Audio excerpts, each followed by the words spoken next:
ассалому алайкум шунавандагони гиромӣ. гуфторамонро аз силсилаи хониши адабӣ оғоз менамоем.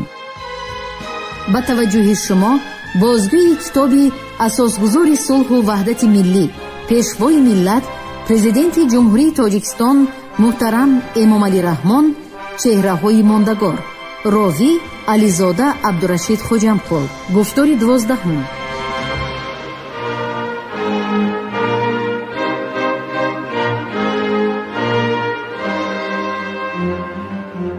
таърих гувоҳ аст ки ин сарзамин абармардоне ро ба дунё овардааст ки ҳар кадом дар замони хиш бо хират, заковат, дониш ва фазилат ба дараҷаи шӯҳрат пайдо карда буданд ки самараи умру хидмати беназир, мақому манзилаташон ҳамеша ва дар ҳама давру замон боиси ситоиш ва қадрдонӣ мебошад.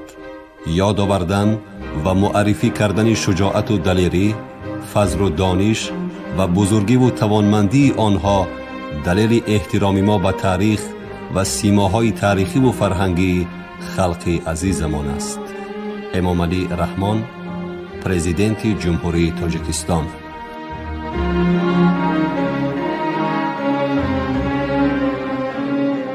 مطابق اوستا این نیرو نیز پس از مرگ انسان ناپدید نگردیده یک جایه با روان ذکر شده است. نیروی چهارم اروان است که امروز روان، جان یا روح میگوییم. این قوه احساسی مسئولیت انسانی است، زیرا تصمیم انتخاب خوب و بد با اوست. موافق اوستا احساسات و تمام جسم انسان در جمع آوری مواد مختلف در هر مسئله زندگی او شرکت می کنند، ولی روان همیشه موظف است که تحت تأثیر مجموع خصلت‌های باطنی و شخصی صاحب خود بد یا خوب را انتخاب کرده قرار آخرین قبول نماید. از این رو روح یا روان در قبول هر قرار مسئولیت کامل دارد. پس از مرگ باشد موافق انتخاب خیش در زندگی در روضه بهشت یا جهنم پاداش دریافت می کند. نیروی پنجم فروشی یا فروهر است. طبری ذکر گردید موافق فصل یکم بندهیشن بند 8 اهورامزدا قبل از آفرینش جهان مادی همین جهان را اول در شکل مینوی و روحانی صورت، یعنی در شکل عالم فروشی ها به وجود آورد. پس از 3000 سال به آن شکل کنونی یعنی مادی بخشید. موافق آن هر چیزی آفریده اهورامزدا به شمول خود پروردگار و امشاسپندان و ایزیدان او دارای فروهر می باشد. در عالم فروشی ها فروشی تمامی گذشتگان و آیندگان به سر می برند. لحظه پیدایش هر چیز از جمله انسان، فروشی وی از جهان فروشی ها جدا شده در بطن مادر به او می پیوندد و تمامی عمر او را همراهی کرده لحظه وفاتش از او جدا می شود و باز به عالم فروهرها برمی گردد. در اساس معلومات بندهیشن فروهر فرشته است که وظیفه‌اش گوارانیدن یا حل منفعت بخش غذا در بدن انسان است. همچنان که خاطر نشان ساختیم دیانه و معنی احساسی معنوی و وجدان بوده یکی از ارکان عمده آیین مزد اسناست. این تشخیص معنوی در هر یک فردی بشر موجود بوده. در میان قوه‌های باطنی که به آن اشاره کردیم مهمترین و شریفترین به شمار می رود. موافق اوستا انسان کاملا آزاد به دنیا آمده در جریان حیات خود در انتخاب خوب و بد در زندگی روزمره نیز از چنین آزادی برخوردار است و با میل و خواهش خویش رفتار می کند. در هات 46 یسنا چنین آمده: ای اهورا، از همان هنگامی که تو دینه ازلی را بیافریدی، کسی که دوست داری دروغ است به دروغ پیوست شود و کسی که خواستاری راستی است به راستی روی ارادت آورد. بندی 6. از ترجمه های پوری داوود و جلیل دوستخواه استفاده شده است. چون در طول زندگی انتخابی راست یا دروغ وابسته به وجدان و گرفتن تصمیم وابسته به روان روح است، ناگزیر در روز آخرت نیز چنان که در هات 31 یسنا بندی 20 و هات 49 یسنا بندی 20 و هات 49 یسنا بندی 9 اشاره شده است، دین یا وجدان به همراهی روان عمل کرده در تعیین بهشت و دوزخ و در بخشیدن پاداشی نیک و سزای زیشت مناسبتی بیواسطه خواهد داشت. مطابق آیین مزد یسنا، وقتی که شخص را دفن کردند، روان او 3 شب و 3 روز در سر جسد قرار می گیرد. طوری که در هادخت نسک آمده، اگر روان از آن فردی پاک و پارسا باشد، هر 3 شبی پس از مرگ به اندازه تمام زندگانی خوشی در می یابد. اگر روان شخصی گناهکار باشد، در هر شب آن شکنجه های شدیدترین زندگی را تحمل می کند. در وندیداد فرگردی 19 از مجسم شدن اعمال در روز آخرت چنین سخن رفته است: چون در صبح روز 4 پس از وفات روانی نیکوکار یا گناهکار از بدن جدا گشته به پولی چینوت صراط رسد، در آنجا دیوی و زریشه روانی مردی دروغ پرستی دیو یسنا را به زنجیر بندد. آنگاه به روانی مردی زحمتکش و پارسا، دختر نازنین و زیبا و آزاد نژاد و خوشندام روی کند. روانی مردی گناهکار را دیو به مغاکی تیره کشاند و روانی نیکوکار را از پولی چینوت و از بری کوهی حرا، کوه افسانوی که میان جهانی مادی و معنوی قرار دارد، گذرانیده به ساحه ایزیدانی مینوی آرام دهد. بندهای 27 30.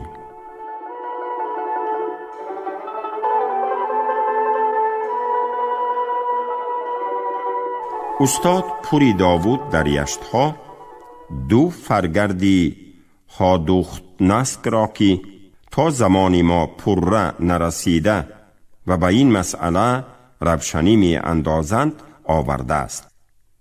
در اینجا به آوردن فقط بخش از آن که به سرنوشتی روانی مردی زحمتکش و پارسا بخشیده شده است اکتفا می کنیم.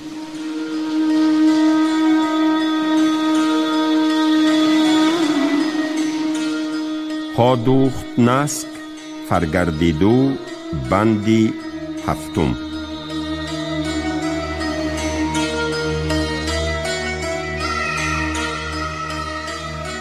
پس از سپری شدن شب 3 در سپیددم، روانی مردی پاک دین را چنین نماید که در میان گیاه ها باشد و بوی های خوش دریابد و او را چنان نماید که نسیمی معطری از نواحی جنوب به سوی وی می وزد، نسیم خوشبوی از همه نسیم های دیگر.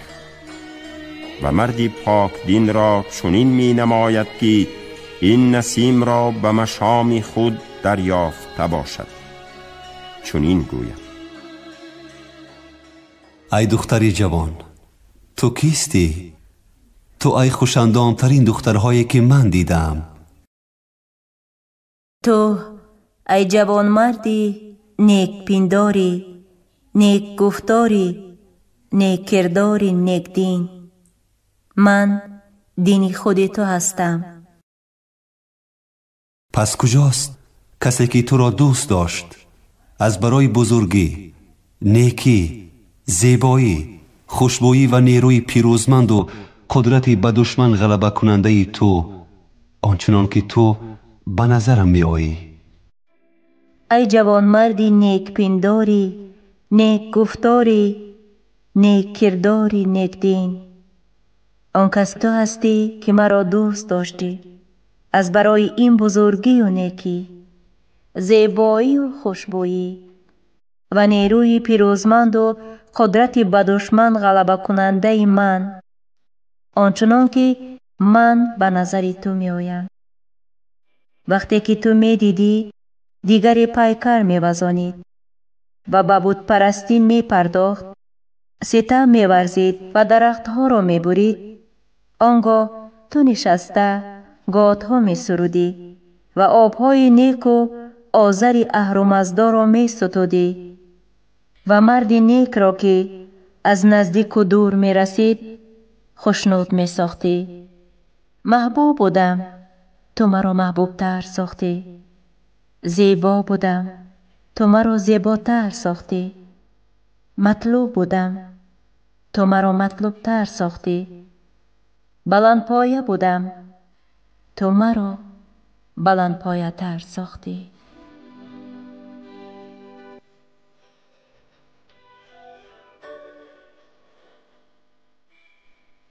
روانی مردی پاک دین نخستین گام برداشته به طبقه اولی بهشت پنداری نیک درآید. روانی مردی پاک دین دویومین گام برداشته به طبقه دویومی بهشت گفتاری نیک درآید.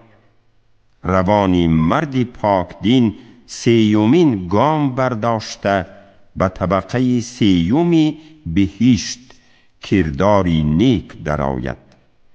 مردی پاک دین چهارمین گام فرا برداشته به انیران فروغی بی پایان درآید.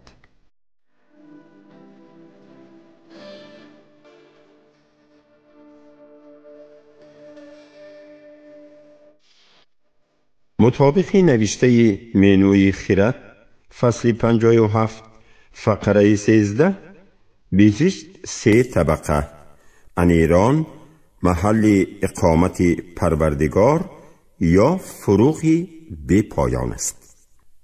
فرگرد سیومی هادوخت نسک که دارای 18 بند است و در آن حالت روانی شخصی گناهکار در 3 شب اولی بعد دفن و ملاقات او با دین خود و همچنین وارد گردیدن او به دوزخ افاده یافته است، برعکس شخص پارسای و نکوکار تصویر شده است.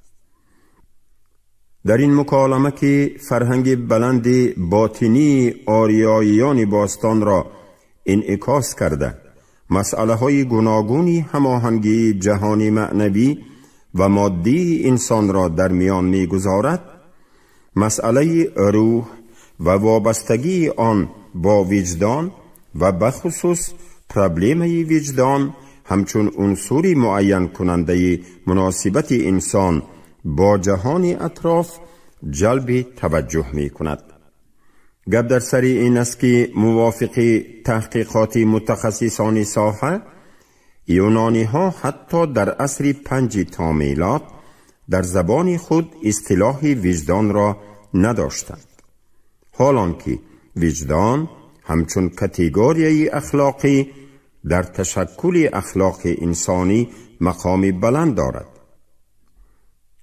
پیامبری آریایی می گوید: ای مزدا، اینک دستها را در نماز بلند برداشته، پیش از هر چیز خرسندی مینویی افزاینده را خواستارم و می خواهم همه کارهای خود را از روی راستی و پاکی انجام دهم و خرد خود را به اندیشه نیکی تو همساز نمایم تا روان جهان را خوشنود و خرسند گردانم.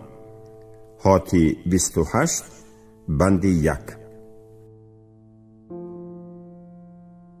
طوری که ذکر گردید از حاتی 28 تا 53 یسنا گاتها نامیده شده.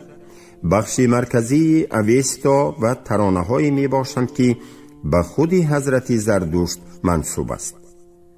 بندی که در بالا آورده شد بند اولینی هات یا سخنهای اولینی است که پیامبری آریایی تعلیمات خود را با آن آغاز می کند. سطر نخستین گاتها انعکاس کننده نه تنها مناسبت او به جهان مادی، مقام و منزلت نهایت بلندی راستی و پاکی، بلکه پیش از همه امکانیت بی حد و حدود مادی و معنوی انسان در حدود استعداد و مهارت او در جهان آفریده اهورامزد است. زردشت انسان را بسیار دوست می دارد. به عقل و ذکاوت و اندیشه درخشانی او باوری و اعتقادی بیکنار دارد. پیامبری آریایی بسیار خوشبین است و در گاتها به خداوند خود مراجعت کرده برای هم نوعان خود، برای تمام نوع بشر چنین تقاضا می کند: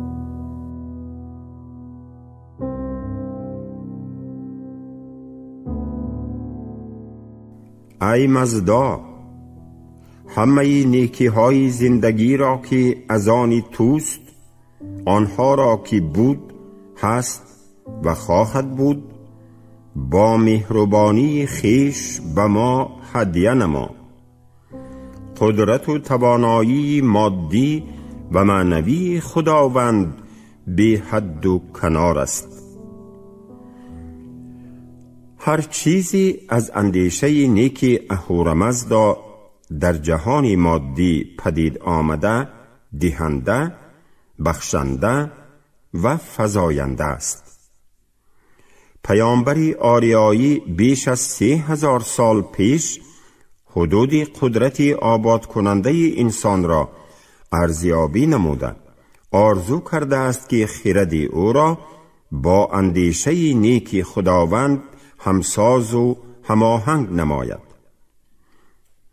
چون اهورامزدا و هر چیزی آفریده او در جهان در حال تغییر و دیگرگونی و خصلتی فزایندگی و بخشندگی دارد، انسان را خرسند می سازد.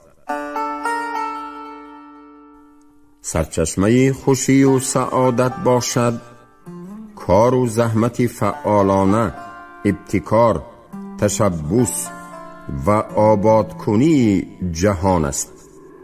حاتی 33 بند 10.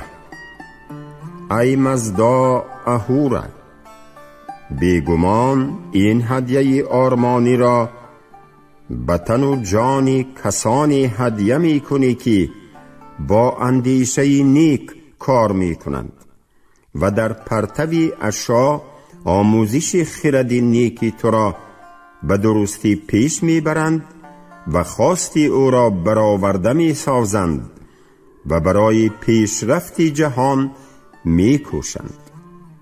حاتی 34 بند 14.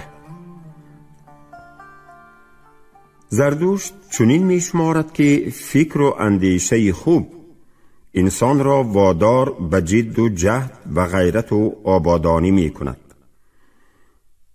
اما ظاهراً در زمان او هم گروه آدمانی بودند که از این خصلت اساسی آدمی محروم بودند. وی در گاتها به چنین آدمان اشاره کرده به سخنان خود چنین ادامه می دهد: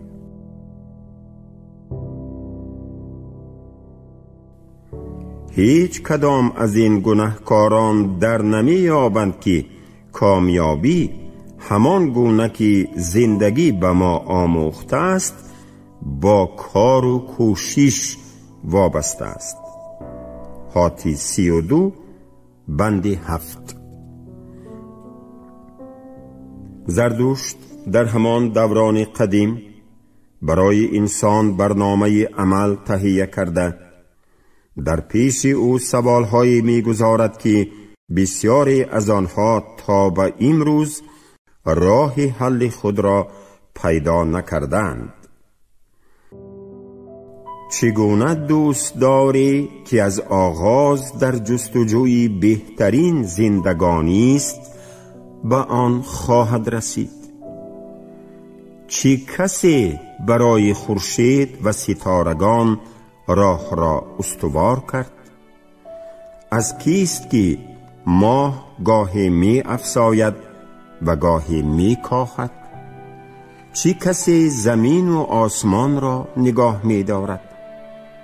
کی آب را آفریده و کی درختان را؟ کی به باد و ابرها تیز روی آموخت؟ کی روشنی را آفرید؟ کی تاریکی را؟ کی خواب را به وجود آورد و کی بیداری را؟ بامدادان از کیست؟ نیمروز از کیست و شب از کیست؟ این جهانی باربر و خرمی بخش را برای کی آفریدی؟ چه کسی مهری پدر در دل پسر انداخت؟ آن دروغگویی که در برابر دهش‌های تو ستیزه می کند بدکار نیست؟ چگونه دروغگوی را از خود دور کنم؟ در پرتو راستی چگونه پاداش به دست خواهم آورد؟ یسنا حاتی 44. و در بند 3 حاتی 44 می گوید: ای مزدا، همه اینها و بسیار چیزهای دیگر را می خواهم بدانم. زردوشت با جد و جهد، حرکت، کوشش و به خصوص دین خود نیت دارد که در جامعه خود تبدلات عمیق به عمل آورد. اصلاحاتی که جهان مادی و معنوی همزمانانش را به کلی دیگرگون ساخته، آنان را با راه جدیدی از نوسازی و آبادکاری هدایت نماید. و در گاتها می فرماید: آن کسی که در پرتو اشیا بهترین خواستی زردوشت ساختن جهانی نو را براستی برآورد، پاداش زندگانی جاودانه سزاواری اوست و در این جهانی فزاینده بارور هر چیزی دلخواهی خود را به دست خواهد آورد. حاتی 46 بند 19.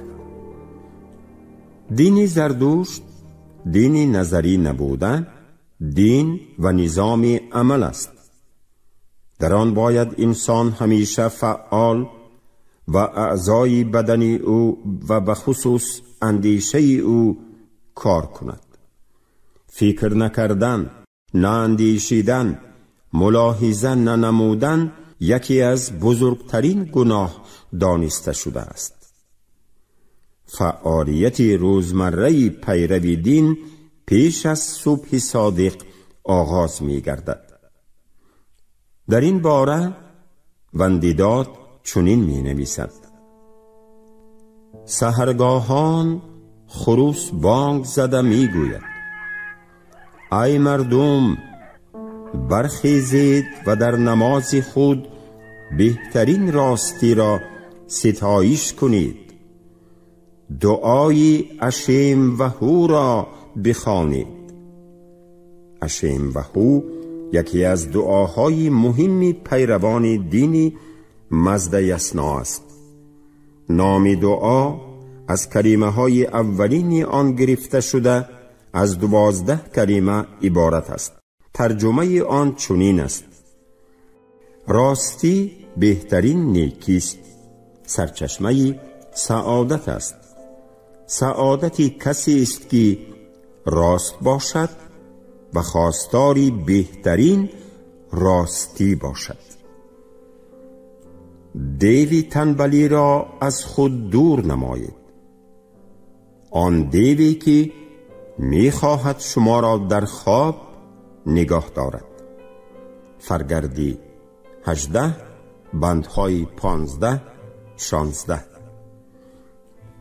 پیروی دینی مزد یسنا موقع زندگی خود را به قطعیت انتخاب کرده چنین میگوید: من همیشه با دیوی تنبلی ستیزه خواهم کرد، زیرا بیکاری و کاهلی مرا مریض و رنجور می سازد. زردشت به پیروان خود توصیه می کند که جهان را برای دیگران آباد کند و خود نیز از آن بهره برد. فرگردی 11 بندهای 9. ویسپرد موضوع را چنین تقویت می بخشد: ای مزد یسنای زردشتی، دست و پا و هوش و خرد خود را برای بجا آوردن وظیفه های نسبت به دیگران در موقع ضروری مهیا کن. از هر کاری که ضد آن است خودداری نما و در انجام کاری نیک و در دستگیری از بیچارگان و بینوایان استوار باش. فرگردی 15 بند 1. در اویستو زحمت کار چندان قدر و محترم دانسته شده است که در وندیداد در مکالمه‌ای که زردشت با خداوند خود انجام می‌دهد، اهورامزدا شخصی زحمتکش به خصوص کشاورز را به کسی شباهت می‌دهد که تخم راستی کاشته دینی مزد یسنا را در جهان انتشار می‌دهد. از این رو کار و زحمت در اویستا یکی از رکنهای عمده دین بوده، معین کننده مناسبت شخص به دین مزد یسنا مقرر شده است.